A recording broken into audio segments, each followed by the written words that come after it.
നമസ്കാരം, ഫാസ്റ്റ് ന്യൂസിലേക്ക് സ്വാഗതം. മെസ്സിയെ കേരളത്തിലെത്തിക്കാമെന്നതിന്റെ പേരിൽ സ്പോൺസർ നടത്തിയ കൂടുതൽ തട്ടിപ്പിന്റെ വിവരങ്ങൾ പുറത്ത്.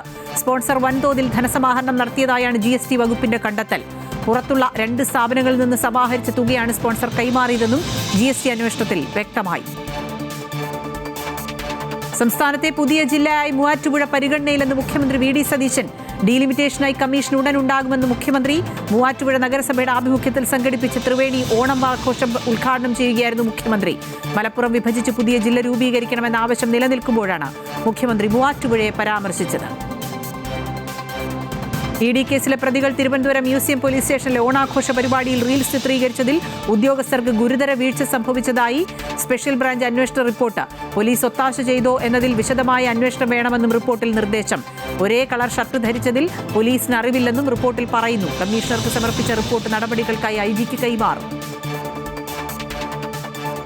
ED വിഷയത്തിൽ രാഷ്ട്രീയ വിശദീകരണത്തിനൊരുങ്ങി CPM. ഇന്ന് വൈകിട്ട് 5 മണിക്ക് കോഴിക്കോട് നടക്കുന്ന രാഷ്ട്രീയ വിശദീകരണ പൊതുയോഗം സംസ്ഥാന സെക്രട്ടറി MV ഗോവിന്ദൻ ഉദ്ഘാടനം ചെയ്യും.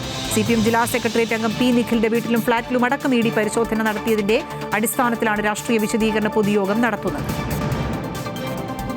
പ്രതിപക്ഷ ഉപനേതാവ് പദവി സംബന്ധിച്ച് പിണറായി വിജയന്റെ പരസ്യ പ്രസ്താവനയിൽ CPI കടുത്ത അതൃപ്തിയിലെന്ന് സൂചന. വിഷയത്തിൽ വീണ്ടും കേന്ദ്ര നേതൃത്വത്തിന്റെ ഇടപെടൽ തേടാനാണ് പാർട്ടി നീക്കം.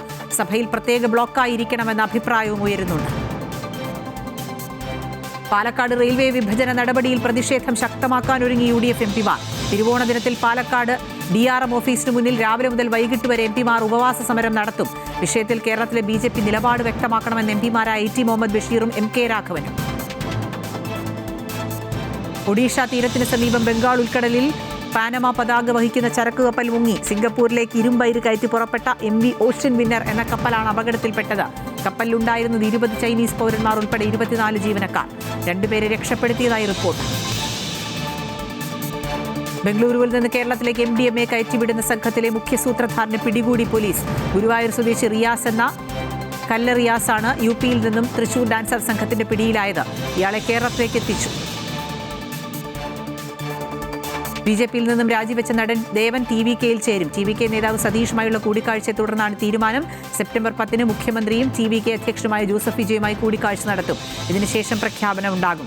ദേവൻ TVK കേരള സംസ്ഥാന അധ്യക്ഷനായേക്കുമെന്നാണ് സൂചന. പത്തനംതിട്ട റാന്നി താലൂക്ക് ആശുപത്രിയിൽ ജീവനക്കാർക്ക് മർദ്ദനം. സംഭവത്തിൽ 2 പേരെ പോലീസ് കസ്റ്റഡിയിലെടുത്തു. പത്തനംതിട്ട സ്വദേശികളായ ദീപു, ജുബിൻ എന്നിവരെയാണ് റാന്നി പോലീസ് കസ്റ്റഡിയിലെടുത്തത്. ഫാസ്റ്റ് ന്യൂസ് പൂർണ്ണമാകുന്നു. നമസ്കാരം.